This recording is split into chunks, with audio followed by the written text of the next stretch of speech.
Ya, puji Tuhan, Shalom, saudara yang terkasih dimanapun Anda berada. Pada kesempatan hari ini, saya Pendeta Konstantian Eding dengan bersuka cita dalam kasih Tuhan yang luar biasa yang dapat kita rasakan, saudaraku, di mana sepanjang hidup kita, Tuhan Yesus tidak pernah tinggalkan kita dan Tuhan Yesus selalu ada dalam hidup kita, saudara. Karena sesuai dengan kepercayaan kita sebagai orang Kristen adalah Yesus adalah juru selamat, ya. Tidak ada Tuhan lain, ya, selain Yesus Kristus.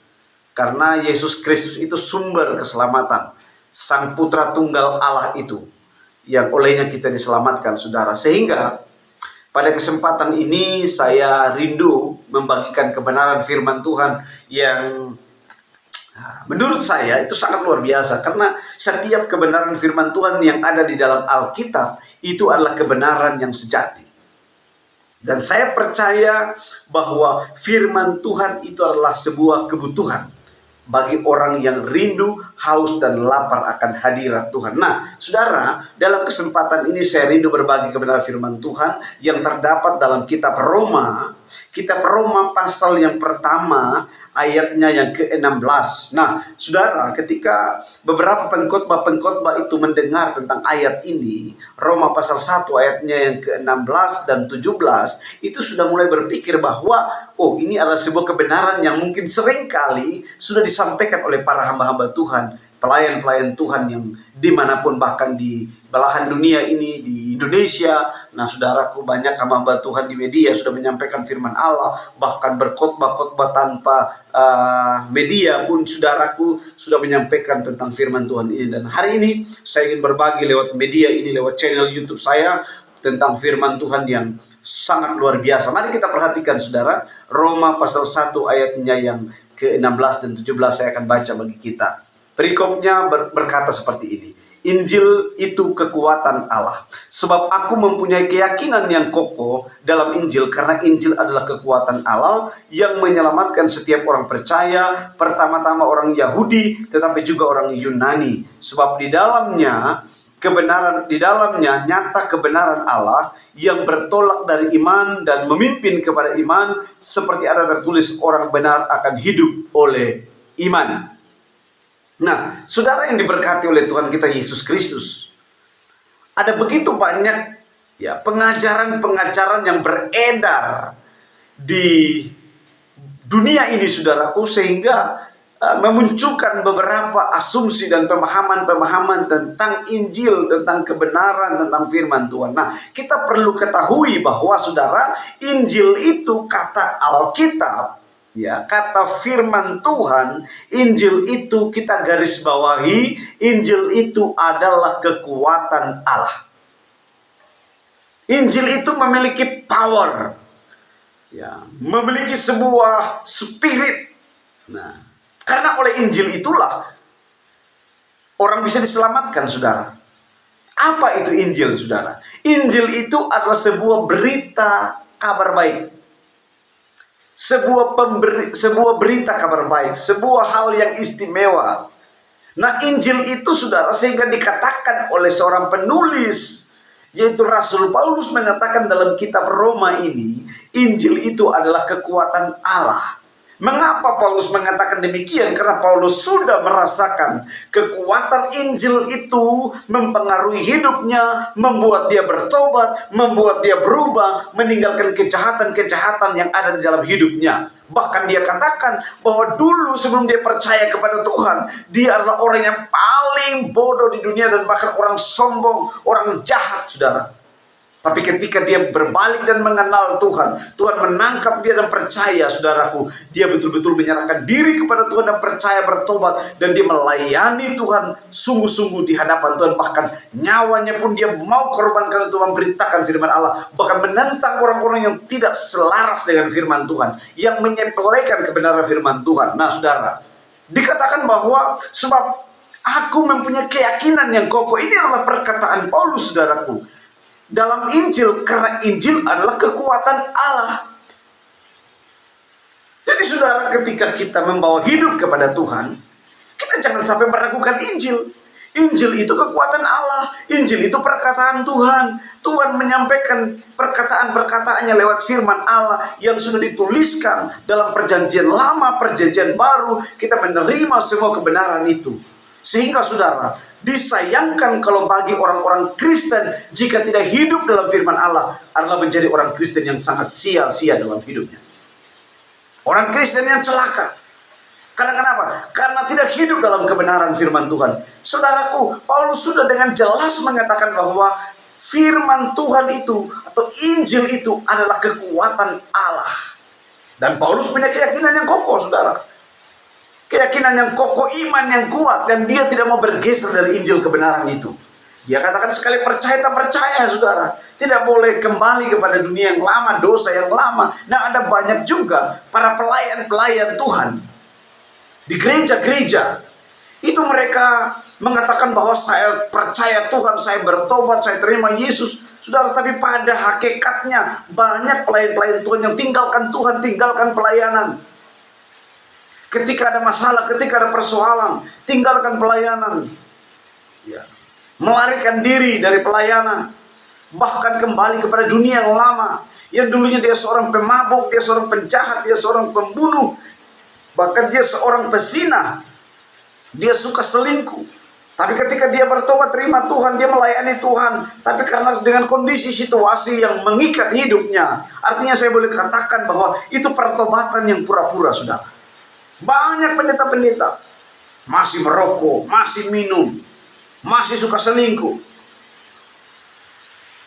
Dan hari-hari ini banyak pendeta-pendeta yang mulai muncul dengan pemahaman dan pengajaran-pengajaran yang tidak benar, yang keluar dari rel kebenaran firman Allah, keluar dari kekuatan Injil itu, saudaraku, keluar dari kebenaran yang sejati.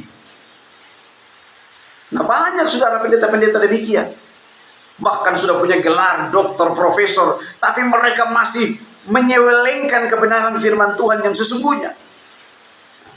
Makanya saya sangat tidak setuju dengan beberapa pendeta-pendeta yang berusaha untuk memutar balikan fakta kebenaran Injil yang sesungguhnya. Dan baru-baru ini terjadi, saudara, ya. Baru-baru ini terjadi, dan itu viral, saudara. Seorang pendeta yang bernama Brian Siwarta, ya. Brian Siwarta ini mengaku dia pendeta, tetapi dia membawa ajaran-ajaran Kristen progresif. Saya tidak setuju dengan hal itu, saudara. Ya. Saya tidak sejalan dengan pikiran dan pandangannya dan paradigmanya. Berbahaya. Itu bisa menyesatkan. Itu pengajaran sesat. Kristen progresif itu dia katakan bahwa tidak harus percaya Yesus bisa selamat. Orang di luar Yesus bisa selamat. Itu saudaraku, sesuatu pengajaran yang konyol dan menyesatkan, saudara. Pengajaran yang konyol dan menyesatkan. Dan saudara, saya membuat tanggapan ini, ya, kepada saudara Brian Siwarta itu, saudaraku. Kasihan, saudara. Orang-orang seperti dia ini, seharusnya dia mengajar kebenaran firman Tuhan yang sejati, yang sesungguhnya, bukan membangun sebuah doktrin pengajaran yang di luar, yang keluar dari inti kebenaran firman Tuhan, menyelewengkan kebenaran firman Tuhan, dan tidak mengakui kekuatan Injil di dalam Yesus. Dan ada banyak data-data dalam Alkitab, saudara, yang memberikan tentang keselamatan itu hanya di dalam Yesus Kristus, tidak ada di luar Yesus, saudara. Di luar Yesus tidak akan selamat. Nah, saudara, sehingga disayangkan sekali pengikut yang begitu banyak yang mungkin percaya kepada pengajaran bohongnya si Brian Siwarta itu, saudara. Kristen progresif, wah, ini menurut saya sesuatu hal yang sangat menyesatkan banyak orang. Saudara, jangan mengikuti pengajaran itu, karena itu pengajaran yang tidak konsisten, yang melindungi, mencari aman, ya, hanya menghargai perasaan manusia, bukan menghargai perasaan Tuhan. Kita menyampaikan kebenaran yang pertama kita hargai adalah perasaan Tuhan. Perasaan Yesus, pengorbanannya yang kudus itu, Pengorbanannya yang suci itu telah menyelamatkan setiap orang yang hidup di dalam dosa. Dosanya diperbaharui, diangkat, saudara. Dosanya itu dibereskan, diselesaikan, dibayar dengan lunas.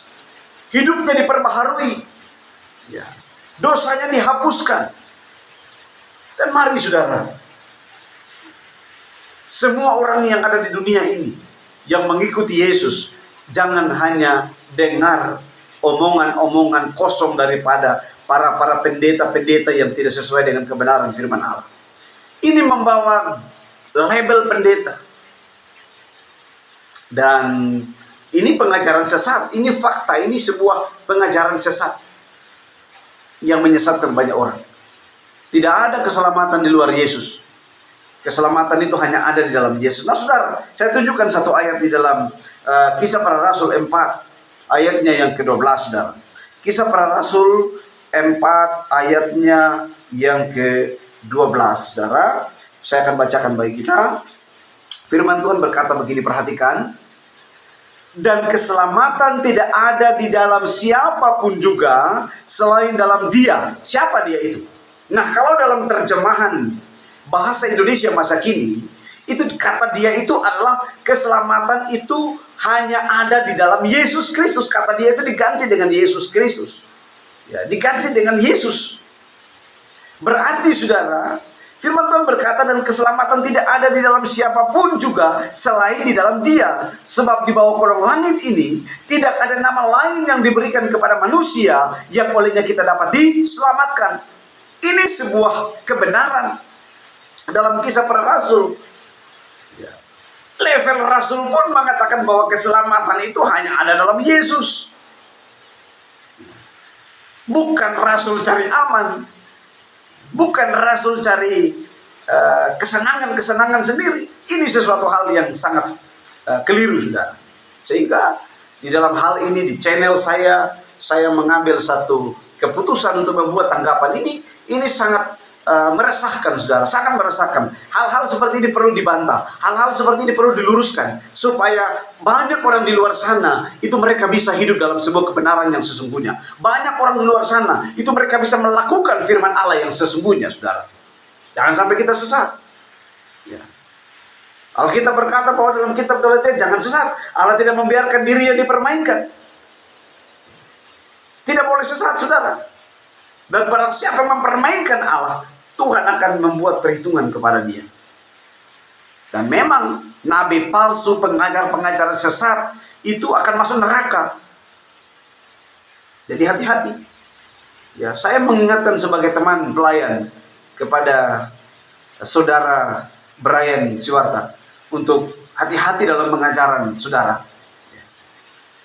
Hati-hati dalam pengajaran saudara. Saudara bertobatlah, saudara kembali kepada Tuhan. Kembali kepada pengajaran yang benar. Jangan cari aman, jangan cari ketenaran, jangan cari nama untuk supaya nama itu naik, level kita naik. Tapi saudara, carilah kebenaran dalam Tuhan, carilah nama di hadapan Tuhan. Tuhan akan memberkati, Tuhan akan menolong, Tuhan akan membawa engkau untuk hidup dalam kebenaran yang sejati. Jangan berusaha untuk membangun paradigma dan pemahaman yang salah dan keliru. Nah, Kisah Para Rasul tadi sudah mengatakan. Yang kedua, saudara, saya akan menunjukkan satu data lagi di dalam Injil Yohanes 14. Injil Yohanes 14, saudaraku, ayatnya yang ke-6. Nah, mari saudara, ya, yang mengikuti dalam channel ini, saudara boleh membuka dalam Alkitab saudara, dan saya akan tunjukkan data-data ini. Injil Yohanes 14 ayat yang ke-6. Mari perhatikan saudara. Firman Tuhan berkata, kata Yesus kepadanya, akulah jalan, kebenaran, dan hidup. Tidak ada seorang pun yang datang kepada Bapa kalau tidak melalui aku. Siapa yang bilang? Yesus. Dan ini sebuah perkataan Yesus saudara. Dan Yesus banyak dicatat di dalam Injil. Nah, Injil Yohanes ini mencatat tentang pernyataan Yesus. Yesus memberikan sebuah pernyataan dalam Yohanes 14 ayat yang ke-6 bahwa kata Yesus kepadanya, akulah jalan, kebenaran, dan hidup. Tidak ada seorang pun yang sampai kepada Bapa kalau tidak melalui siapa? Yesus. Ini kenapa diselewengkan oleh para pengajar-pengajar yang tidak berdiri atas kebenaran Injil yang sesungguhnya. Sehingga saudara, sekalipun kita label pendeta, Tapi pengajaran kita harus Alkitabiah. Pengajaran kita harus firman Tuhan yang benar. Supaya orang tidak disesatkan. Orang tidak hidup dalam kekeliruan. Orang bersandar teguh, berpegang teguh kepada firman kebenaran Injil itu. Bahkan Paulus berkata dalam kitab Roma pasal 1 ayat yang ke-16 tadi berkata bahwa aku punya keyakinan yang kokoh di dalam Injil. Karena Injil itu adalah apa? Kekuatan Allah. Ini sudah jelas. Jadi kisah para rasul tadi sudah memberikan keterangan. Tidak ada keselamatan di luar Yesus. Keselamatan hanya dalam Yesus. Injil Yohanes 14 ayat 6 berkata, akulah jalan kebenaran dan hidup. Tiada seorang pun sampai kepada Bapa kalau tidak melalui aku. Berikut Injil Yohanes pasal yang ketiga, ayatnya yang ke-18. Perhatikan ayat ini, saudara. Ya. Barang siapa percaya kepadanya, ia tidak akan dihukum. Barang siapa tidak percaya, ia telah berada di bawah hukuman. Sebab ia tidak percaya dalam nama anak tunggal Allah. Siapa nama anak tunggal Allah itu? Yesus Kristus. Dan firman Tuhan sudah bilang, barang siapa tidak percaya kepada dia, dia akan dihukum. Siapa yang menghukum? Tuhan Yesus, Allah Bapa akan menghukum hidupnya.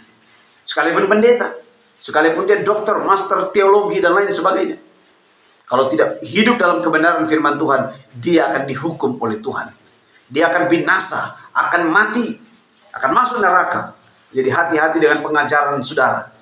Ya, dimanapun Bapak Ibu Saudara, jemaat-jemaat Tuhan, ketika saudara nonton di YouTube, di TikTok, di Facebook, pendeta-pendeta berkhotbah, saudara harus membuat sebuah perbandingan. Ambil Alkitab dan selidiki pengajaran-pengajaran itu, supaya betul-betul kita hidup dalam kebenaran yang sejati. Bukan mendengar omongan-omongan yang cari aman, omongan orang-orang yang cari aman, yang mau cari supaya dia tenar, dia supaya terkenal. Itu omong kosong semua. Saya pendeta Konstantian Eding. Saya tidak setuju dengan cara-cara pengajaran seperti itu, sehingga saya membuat sebuah tanggapan tentang firman Tuhan itu, saudara. Jangan sampai firman Tuhan itu diselewengkan. Jika ada saudara-saudara kita, teman-teman kita yang, ini saya boleh katakan ini namanya musuh dalam selimut. Musuh dalam selimut. Serangan dari dalam. Makanya saudara, ketika Petrus berkata bahwa Yesus, engkau tidak akan dianiaya, itu tidak akan terjadi kepadamu. Apa Yesus katakan? Engkau bicara, engkau ini iblis. Engkau hanya memikirkan apa yang dipikirkan oleh manusia, bukan apa yang dipikirkan oleh Allah. Jadi hati-hati saudara. Kita jangan supaya cari aman, sehingga kita mengesampingkan kebenaran yang sejati, menghalalkan segala cara untuk mendapatkan keuntungan. Itu kan Tuhan tidak setuju, saudara. Paulus sudah jelas berkata bahwa Injil itu kekuatan Allah yang dapat menyelamatkan. Dan keselamatan itu hanya dalam Yesus Kristus, tidak ada di luar Yesus. Barang siapa yang percaya dan mengaku dengan mulut, dia akan diselamatkan, saudara. Jadi hati-hati, ya. Hati-hati Bapak Ibu, saudara yang diberkati Tuhan dimanapun Anda berada. Jangan sampai kita disesatkan oleh pengajaran-pengajaran yang tidak sesuai dengan firman kebenaran itu sendiri. Dan pada kesempatan ini, saya mengangkat kebenaran firman Tuhan ini hanya mengingatkan Bapak Ibu Saudara di luar sana. Ya. Bapak Ibu Saudara yang mungkin mengikuti channel-channel yang menyesatkan itu, hati-hati. Jangan sampai karena saudara melihat, membuat satu pandangan paradigma, ini aman nih, ini bagus nih diikuti. Saudara, jangan sampai saudara itu disesatkan perlahan-lahan oleh iblis. Ya. Karena iblis itu adalah penyesat. Iblis itu adalah pendusta. Iblis itu suka cari aman. Iblis itu pembohong. Melakukan segala sesuatu mencari keuntungan. Jadi saya sangat tidak sepaham dengan pengajaran daripada Brian Siwarta itu. Jadi saudaraku Brian Siwarta, semoga Anda mendengar apa yang saya sampaikan ini, dan saya harap saudara bisa berubah, saudara bertobat, ganti pengajaran saudara itu. Jangan saudara cari aman, jangan mengeluarkan statement-statement yang merugikan diri saudara sendiri. Mungkin saudara pikir, wah ini sebuah pengajaran yang pas, yang bagus, yang aman. Tapi itu sebenarnya saudara sementara memutarbalikkan kebenaran firman Tuhan yang sesungguhnya. Keselamatan sekali lagi tidak ada di luar Yesus. Keselamatan hanya di dalam Yesus Kristus. Jadi barang siapa yang percaya, dia akan diselamatkan. Barang siapa yang tidak percaya, dia akan dihukum. Jadi saat ini saudara, saya memberikan tanggapan ini supaya kita semua bisa kembali kepada firman Tuhan yang sejati, firman Tuhan yang sebenarnya. Jangan saudara mengambil keputusan-keputusan yang salah, tapi mari ikutilah Yesus Kristus, Sang Juru Selamat, Sang Putra Tunggal Allah yang akan datang pada kali yang kedua, menjemput orang-orang percaya, orang-orang salehnya kembali ke kerajaan surga yang kekal abadi untuk selama-lamanya. Kiranya firman Tuhan dapat memberkati saudara sekalian dimanapun Anda berada, saudara yang sementara kerja, saudara yang sementara aktivitas, saudara dimanapun saudara berada dalam pelayanan, bahkan dalam perjalanan dimanapun Anda berada. Semoga Tuhan Allah Israel memberkati saudara dalam setiap kehidupan saudara menjalani iman Kristen saudara yang benar. Haleluya, shalom, Tuhan memberkati kita sekalian.